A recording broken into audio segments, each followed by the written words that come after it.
జగన్మోహన్ రెడ్డి ఓడిపోతాడు అని కల్లో కూడా ఎవరు అనుకోలేదు మీ ప్రిడిక్షన్ తర్వాత. బట్ వన్స్ ఓడిపోయిన తర్వాత మీరు చెప్పిన ప్రిడిక్షన్ని ఫెయిల్యూర్గా తీసుకుంటారా?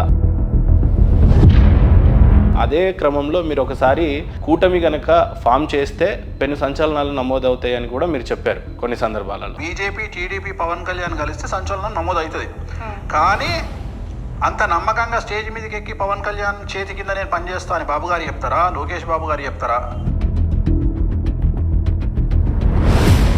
అనేది అదొక ఐ థింక్ దట్ ఈస్ ప్రపంచ వింత. సో చూడాలి, అది జరిగితే ఆంధ్రప్రదేశ్ రాజకీయాల్లో పెను మార్పులు ఉంటాయి. ఎందుకంటే చాలా స్పష్టంగా కూటమి గనక ఫామ్ చేస్తే పెను సంచలనాలు నమోదవుతాయి అని మీరు 2023లో చెప్పినటువంటి వీడియో. నేను ఇంకప్పటికి 2023లో, ఇది 2023 ఐ థింక్ సెప్టెంబర్లో ఇచ్చిన ఇంటర్వ్యూ.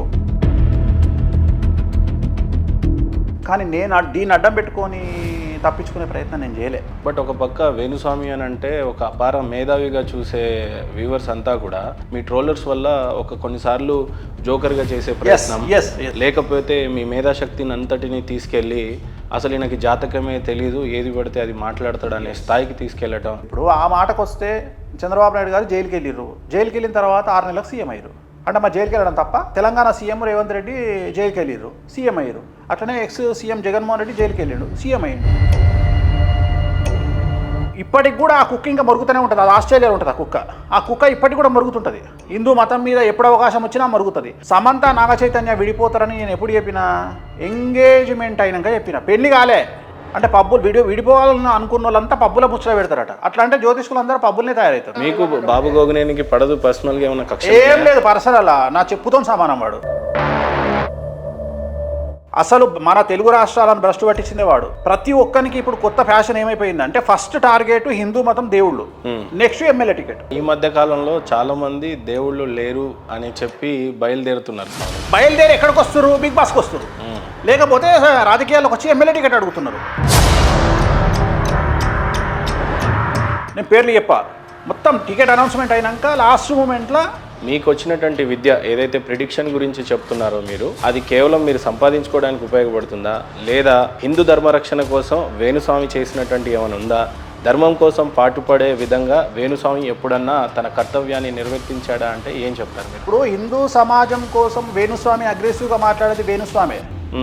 చిన్నజీఆర్ స్వామి మీద బాగా విమర్శలు వచ్చినప్పుడు నేను బయటకు వచ్చి నేను ఆర్గ్యుమెంట్ చేసిన. ఆయన చుట్టూ ఉండి తినే దొంగన కొడుకులు కూడా బయటికి రాలే. నేను బయటకు వచ్చి మాట్లాడిన. ఇక మరి నేను డెడ్ బాడీ పక్క కన్నం పెట్టుకొని తింటా అంటే ఏమంటారు? సో అట్లాంటి విమర్శలు నేను బయటకు వచ్చి మాట్లాడిన, నేను చేసిన. అట్లా ఆంధ్రప్రదేశ్ తెలంగాణ రాష్ట్రంలో 2 తెలుగు రాష్ట్రాలలో జ్యోతిష్యం అంటే వేణుస్వామి, వేణుస్వామి అంటే జ్యోతిష్యం అనేటువంటి స్థాయికి జ్యోతిష్యం రాబడింది అంటే దానికి కారణం ఒకే ఒక్క వ్యక్తి, వేణుస్వామి. స్వామి, మీకు స్పష్టంగా ట్రోలర్స్ నుంచి వచ్చినటువంటి హెడేక్ కన్నా కూడా చాలా బాధ కల్పించే విషయం ఏంటంటే కనుమూరు రఘురామకృష్ణరాజు గారు గెలిచిన తర్వాత నా గెలుపు ఆ ఎదవకి అంకితం, దరిద్రుడు గారు నా గెలుపును చాలా స్పష్టంగా వేణుస్వామి దరిద్రుడు అని ఆ పాట పలికిన తర్వాత అనేక మంది మనోభావాలు దెబ్బతిన్నాయి. మీరు ఎలా రిసీవ్ చేసుకున్నారు అది? రఘురామకృష్ణరాజు గారి గురించి 2017లో నేను చెప్పిన వీడియో. రఘురామకృష్ణరాజు గారి పరిస్థితి ఏమంటారు? అసలుకి ఆయన వైఎస్ఆర్ కాంగ్రెస్ ఉగాది తర్వాత ఆయనకు వ్యతిరేకమైనటువంటి ఫలితాలు వచ్చే అవకాశం ఉంది. ఆయనకు నేను మాట్లాడేది రఘురామకృష్ణరాజు గారికి ఉగాది తర్వాత వ్యతిరేకమైన ఫలితాలు ఉంటాయి. ఏమన్నాడు ఆయన? యాంకర్ ఏమడిగాడు? భవిష్యత్తులో మళ్ళీ ఆయన ఎంపీ అయ్యే అవకాశం ఉందా అని అడిగారు. MP not MLA, MP member of parliament. దరిద్రుడు వేణుస్వామి అనే మాట ఆయన విచక్షణకే వదిలేస్తున్నా. రెండవది ఏంటంటే నేను ఎంపీగా గెలవరు అని చెప్పిన. నాది 100కు 1,00,00,000% జరిగింది. నేను ఆయన ఎమ్మెల్యే గురించి నేను టాపికే మాట్లాడలే. అంటే రేపటి దాని గురించి జరగబోయేది ఒక మానవుడిగా వేణుస్వామి చెప్తున్నాడు అని అంటే దేవుడితో సమానంగానే తీసుకోవాలి. కానీ రేపు ఏం జరగబోతుందో చెప్పగలిగే శక్తి నిజంగా మానవుడికి ఉందంటారా? 100% ఉంది, 100% ఉంది. ఎందుకు లేదు?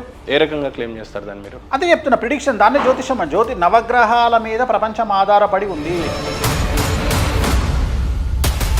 జ్యోతిష్యులకు సంబంధించి పార్వతీదేవి ఇచ్చినటువంటి ఒక శాపం ఉంది. ఒక పక్క ప్రభాస్కి ఇంకా హిట్టే పడదు జీవితంలో, ఇంకా ఆయనకు సక్సెస్ రేట్ చాలా తక్కువ అన్నారు. మరి చాలా మంచి ప్రశ్న, చాలా మంచి ప్రశ్న. ఇదే ప్రశ్న కోసం వెయిట్ చేస్తున్నా నేను. ఏ సినిమా హిట్ అయిందండి? కల్కి ఇప్పుడు వరల్డ్ వైడ్ హిట్ అయింది కదా. హిట్ అయింది కదా. సాలారు సూపర్ హిట్ అన్నారు, 135 కోట్లు మైనస్. కనుక్కోండి వెళ్ళి. అంటే అప్పుడు మీ ప్రిడిక్షన్ తాత్కాలికంగా ఈ 3 సినిమాల వరకే చూడొచ్చా, లేకపోతే లైఫ్ టైం చూడొచ్చా? ఏ రకంగా? First of all life time చూడండి. కల్కి సినిమాలో ప్రభాస్ ఎంతసేపు ఉన్నాడు? అసలు కల్కి సినిమా అనేది ఎవరిది? హీరో ఎవరు? మెయిన్ హీరో ప్రభాస్ క్యారెక్టర్ ఎంతసేపు ఉంది? ఇక నేను కూడా ఇట్లా యుద్ధం చేయాలని చేస్తాను.